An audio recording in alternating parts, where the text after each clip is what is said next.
Ayo, xin chào anh em đã đến với channel Tư Hậu Gaming nha.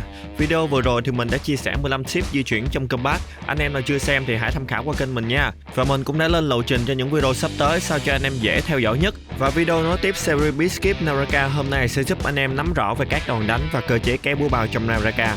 Anh em nào chưa like và subscribe thì đừng quên giúp mình ủng hộ một like và sub nhá. Giờ thì intro nào.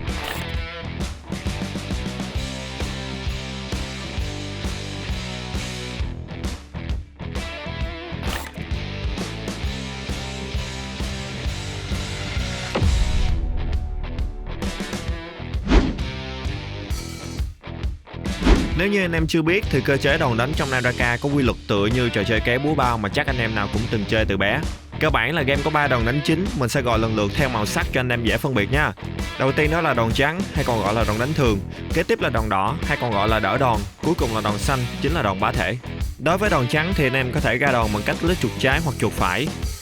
Đòn đỏ thì hai chuột cùng lúc, và đặc biệt là đòn xanh, sau một thời gian game ra mắt thì việc xử chuột để ra đòn không còn đúng nữa khi mà một số bản chỉnh sửa về vũ khí hiện tại có thể ra đòn xanh chỉ bằng một click thay vì phải sạc. Cụ thể về các đòn đánh như thế nào thì mình sẽ nói ở phần sau.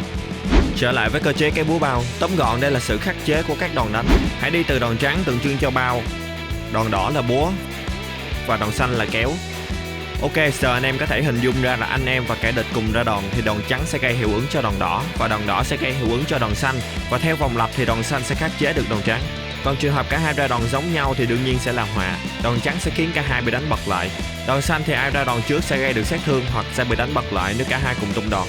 Đương nhiên là hai đòn đỏ thì chẳng thể nào gây sát thương cho nhau, chỉ đơn giản là hai người đứng nhìn nhau thôi. Dựa vào cơ chế này thì chúng ta có thể thấy cách phòng thủ tốt nhất không phải là đòn đỏ mà chính là đòn xanh. Lý do là khi anh em xử đòn xanh thì đòn trắng chỉ gây sát thương mà không thể ngắt đòn xanh. Còn khi đối đầu với đòn xanh thì ai tung ra trước người đó sẽ chiến thắng, hoặc cùng lắm là cả hai bị bật ra. Chỉ cần anh em đừng tung đòn xanh khi kẻ địch đang dùng đòn đỏ, hoặc nâng cao hơn một tí thì anh em có thể dùng cách này để hack não đối phương. Tuy nhiên đòn xanh khi anh em đánh tay không là trường hợp đặc biệt có thể khắc chế được đòn đỏ của đối thủ đấy. Để tạo thêm chiều sâu cho game thì hiện nay có sự xuất hiện của đòn tím và đòn vàng. Đặc biệt là đòn vàng ngày càng nhiều hơn trong các vũ khí như là dao găm, thương hay là các kỹ năng của nhân vật. Đối với đòn vàng hay còn gọi là bá thể vàng, khi vào trạng thái này thì anh em không thể bị đánh ngã và bất cứ đòn đánh nào cũng không thể chặn được anh em. Tuy nhiên đối với các đòn đánh từ bên ngoài như là đòn xanh của kiếm dài thì vẫn có thể gây sát thương cho anh em. Đòn cuối cùng là đòn lập dị nhất, đó là đòn tím. Hiện tại có thể thấy đòn này duy nhất ở vũ khí khoan. Đòn này tương tự như đòn xanh, sẽ có lợi thế với đòn trắng và sẽ bị đánh bật bởi đòn xanh của đối thủ. Tuy nhiên nó có thể vô hiệu hóa đòn đỏ. Ok, về cơ bản thì chỉ có nhiêu thôi. Giờ thì mình sẽ vào phần cơ chế ra đòn của vũ khí để anh em có thể hiểu rõ cách hoạt động của các đòn đánh nha.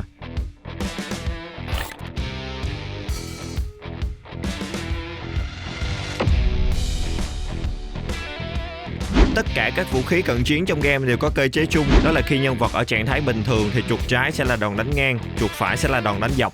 Đòn đánh ngang ở một số vũ khí sẽ không thể đánh trúng kẻ địch đang ngồi hoặc nhảy, nhưng sẽ có vùng ảnh hưởng rộng hơn.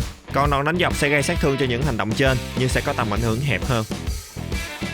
Ok, giờ thì thêm một điểm gần như là chung của các vũ khí nữa, đó là dù anh em tung đòn trắng ở chuột trái hay chuột phải thì đòn thứ ba sẽ là đòn xanh.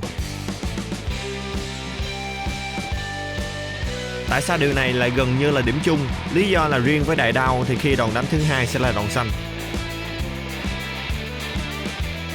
Và thêm một cơ chế đặc trưng khác của đại đao đó là lấy thịt đè người. Khi mà hai vũ khí chạm nhau thì đại đao sẽ có lợi thế hơn và có thể phản công bằng đòn xanh. Theo một số anh em trong giang hồ thì gọi đây là cơ chế Ken. Đối với đòn đỏ thì hầu như các vũ khí đều giống nhau, tất cả đều sẽ thực hiện hành động đỡ đòn. Và sau khi đỡ đòn thành công thì nhân vật sẽ phản công bằng đòn vàng.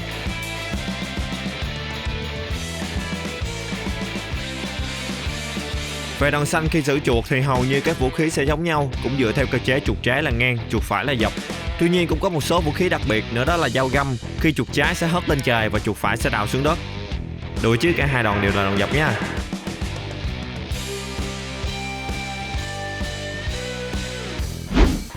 Rồi, giờ thì điểm khác nhau nào. Đầu tiên ở mỗi vũ khí sẽ có mức độ tích đòn xanh khác nhau. Ví dụ anh em có thể thấy rõ ở katana và kiếm dài, đó là katana có thể sạc 2 stack đòn xanh và kiếm dài chỉ 1 stack. Hay thậm chí đối với đòn xanh của đại đao có thể đến 3 stack. Sau đây mình sẽ liệt kê các stack tối đa của từng vũ khí cho anh em tham khảo trước khi mình giải thích tác dụng nha.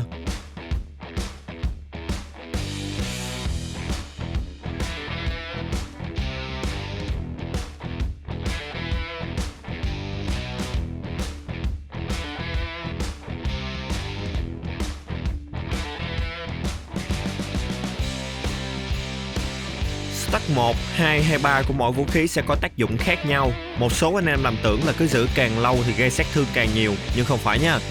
Đối với katana sẽ có 2 stack, tung đòn stack 1 sẽ gây sát thương nhiều hơn trên đòn đánh, nhưng stack 2 sẽ có nhiều đòn đánh hơn, tuy nhiên sát thương mỗi đòn sẽ ít hơn. Chung quy lại là stack 2 sẽ mạnh hơn.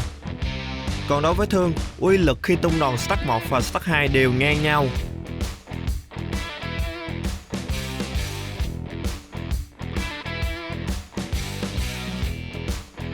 Tuy nhiên, nếu anh em tung đòn ngay khi stack 2 vừa được tích thì sẽ ra đòn đâm, sau đó có thể dùng đòn vàng. Đối với kiếm dài và dao găm thì chỉ có một stack duy nhất khi sạc đòn xanh. Tuy nhiên, dao găm sẽ có hiệu ứng vàng khi tung đòn xanh chuột phải hoặc là shift sau khi dùng bất cứ đòn đánh nào. Và không hổ danh là đại đao khi được ưu ái đến tận 3 stack và sát thương tăng theo số lượng stack mà anh em tích được. Nếu như theo những gì mình liệt kê bên trên thì sẽ quá thiệt thòi cho kiếm dài đúng không? Vì thế chúng ta sẽ có cơ chế thứ hai tạo nên sự khác biệt giữa các vũ khí, đó là thời gian sạc tối đa.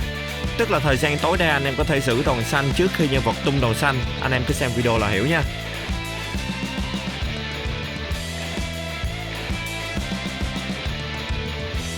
Nếu tận dụng được cơ chế này, anh em có thể hack não đối phương rất tốt khi có thể dùng để nhử đòn đỏ của đối phương, sau đó hủy đòn xanh để tung đòn trắng, hay cơ bản hơn là tung ngay sau khi đối thủ mất đòn đỏ.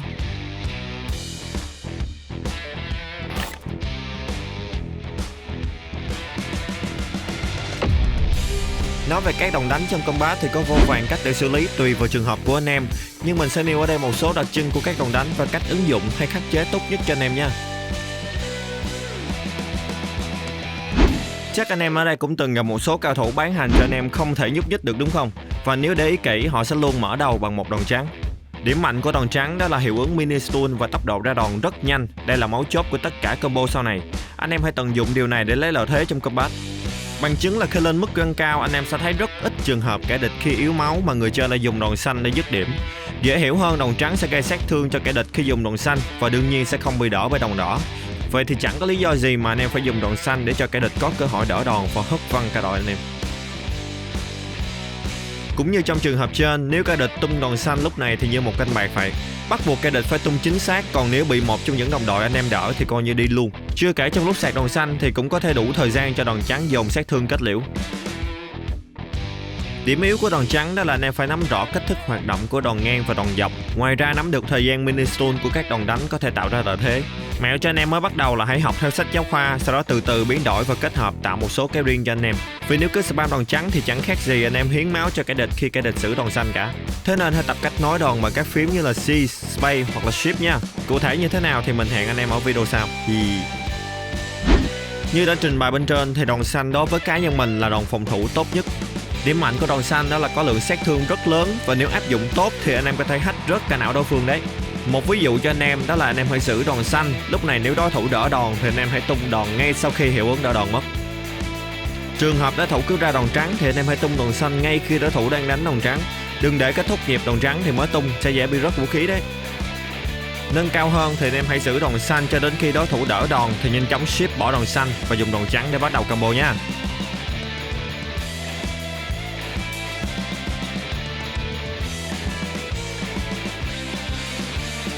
Điểm yếu của đòn xanh đó là tiếng tinh khi sạc xong một stack nên rất dễ bị để ý. Và nếu đòn xanh gây một lượng sát thương lớn thì khi bị đỡ đòn sát thương còn lớn hơn. Anh em hãy chú ý điều này nha.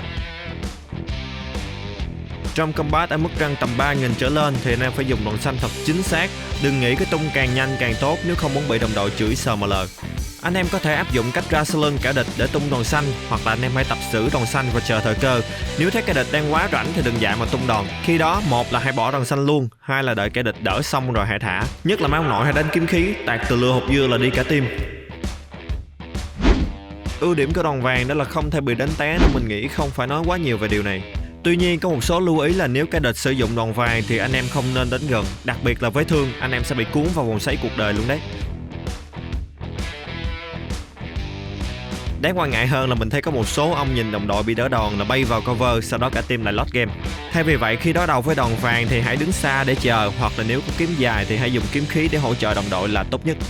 Ưu điểm của đòn đỏ đó là khả năng lật kèo cực mạnh khi không chỉ đáng sợ ở phần phản công đòn vàng mà còn cả những combo sau đó nữa. Và điều này sẽ ảnh hưởng rất lớn đến tâm lý của anh em khi bị đỡ đòn, nên thường sau khi bị đỡ đòn anh em sẽ chết ngay nếu không bình tĩnh.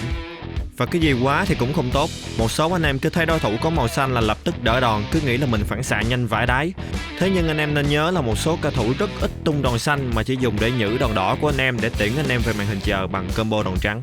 Nên thay vì cứ đỡ đòn liên tục thì hãy đỡ sao cho thật đúng lúc nha.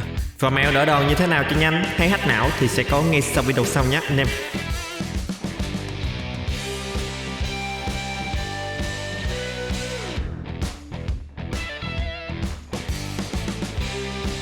Thật sự thì đòn này khá là ung thư nên mình sẽ không nói nhiều. Độ ung thư nó như thế nào thì anh em khi đối đầu với cây cưa là biết. Cách khắc chế đòn tím nói chung và cưa nói riêng thì anh em phải lên cao và chờ thời cơ. Hoặc anh em có thể dùng đòn xanh tung ra đúng lúc kẻ địch đến. An toàn nhất thì mình đề xuất anh em hãy dùng trường kiếm. Nhớ là phải tung ra mới cản được nha. Đứng sạc đòn xanh thì nó khoan cho vỡ mồm. Cục sốt hơn một tí thì anh em có thể dùng các kỹ năng có hiệu ứng stun. Trước khi hết video thì mình cũng chia sẻ là thật sự làm những video như thế này rất là tốn thời gian và công sức, nên mình rất mong nhận được sự ủng hộ của anh em bằng một like và một đăng ký YouTube để mình có thêm động lực nha. Sau cùng thì video này cũng khá là cơ bản đúng không anh em? Nhưng mình nghĩ video này nên có trước video về đỡ đòn thì anh em sẽ hiểu rõ hơn về cách đỡ đòn. Hy vọng video này sẽ giúp anh em nắm chắc về các cơ chế và lợi thế của các đòn đánh cũng như là vũ khí qua những so sánh của mình ở trên nha. Cuối cùng thì xin cảm ơn anh em đã theo dõi và chúc anh em thành công trong việc leo rank nha. Thấy hay đừng quên ủng hộ mình một like và sub nhé. Bye bye.